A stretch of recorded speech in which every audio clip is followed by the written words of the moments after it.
Good day, everyone. I am Jasper Rose Delos Santos. I am the second reporter in this group. Now, let us continue our discussion about the principle of the three types of ignorance. First, we have invincible ignorance. Invincible ignorance renders an act involuntary. A person cannot be held morally liable if he is not aware of his state of ignorance. So, in this ignorance, the person is totally unaware. For example, a waiter who is not aware that the food he is serving has been poisoned cannot be held for a murder.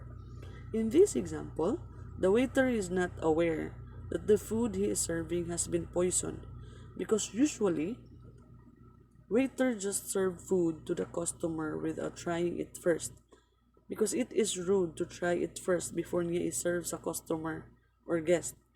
So it is invincible ignorance because there is no other way that you can destroy or overcome that ignorance. Di man na nila mabawaan nga na ay poison di ay. So that's why the action would become involuntary and you are no longer responsible for your actions. In short, invincible ignorance eliminates responsibility. So next is the vincible ignorance.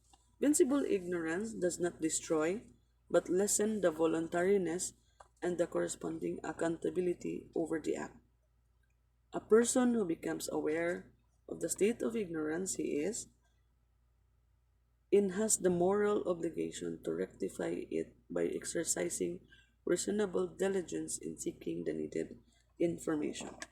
For example, a waiter who suspects the food he is serving has been laced with poison has the moral obligation to ascertain the fact, or at least forewarn the guest about his suspension. So in this example, this ignorance is vincible ignorance because it can easily overcome by our ordinary human diligence by forewarning the guest about his suspension. So in this example, the waiter is responsible but lesser. Next is the affected ignorance. Though it decreases voluntariness, it increases the accountability over the resultant act. Interferes with intellect, it decreases accountability. Refusing to rectify ignorance implies malice. The malice is greater when ignorance is used as an excuse for not doing the right thing. So in other words, affected ignorance is when you intentionally become ignorant. Tuyuon nimo. Tuyo gid nimo nga magpaka-ignorante ka. So for example, a child who refuses to be guided by his parent has only himself to blame for his wrongdoing. Let's say ang child is nangawat. Kabalo na gid siya nga sayop ang pagpangawat. Kay kapila na siya pahimangnuan sa iyang ginikanan nga daotan jud ng magpangawat. Nga dili na maayo ang pagpangawat pero iya gyapon gibuhat. So, at the end, siya ra gid gihapon ang ma-blame sa iyang binuhatan because kay kabalo na siya nga sayop iya pag yung gibuhat. So it is affected ignorance. Ang pangutana, is the child responsible sa iyang gibuhat? Yes, because the person become more responsible for his or her action kay gituyo man na niya nga buhaton bisan kabalo siya nga wrong na siya nga buhat. So again, it is affected ignorance if you are more responsible. Invincible ignorance siya, you are responsible but lesser.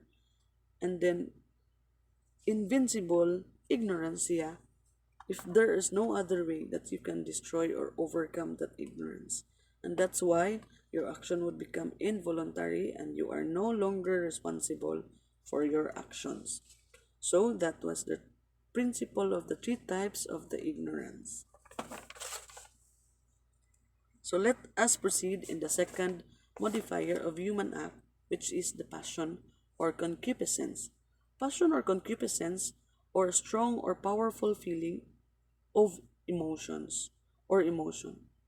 Passion or concupiscence are either tendencies towards desirable object or tendencies away from desirable or harmful things.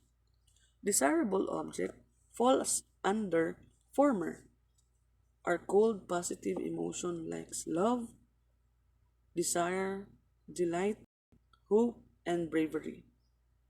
Undesirable or harmful things falls under the latter are called negative emotion like hatred, horror, sadness, despair, fear, and anger. Passions are psychic response, either be moral if it is good or immoral if it is bad. Passions are either antecedent or consequent. What are antecedent?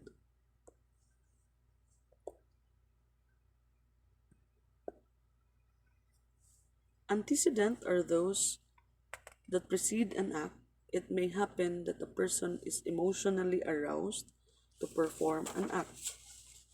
For example,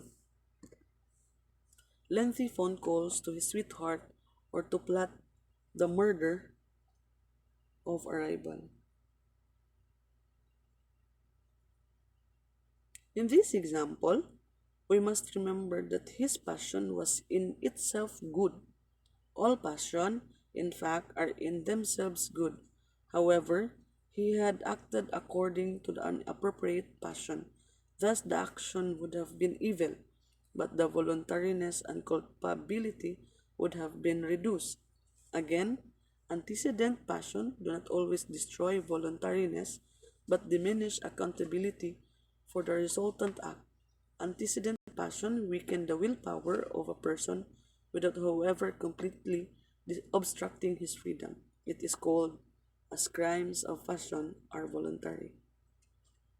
So the moral principle concerning antecedent concupiscence, concupiscence or passion is that it diminishes the voluntary nature of an act, so it impairs knowledge and freedom, whose full employment determines the perfect voluntary nature of an act.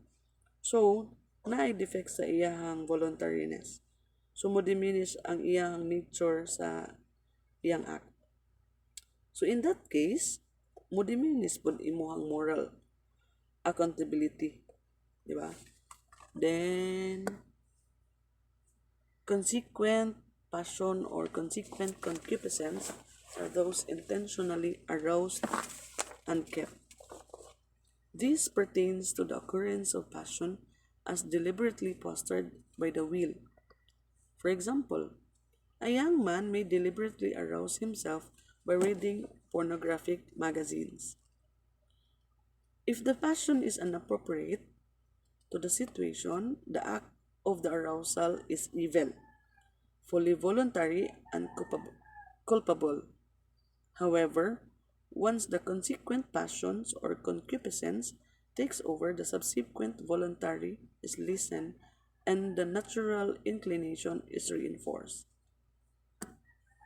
A victim of injustice may intentionally nurse his resentment toward his tormentor. Another is the young man who commits lasciviousness or showing sexual desire after arousing himself sexually.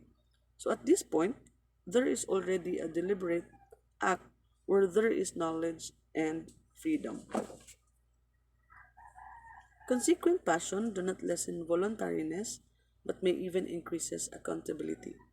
This is because consequent passion are the direct result of the willfully consent to them instead of subordinating them to its control.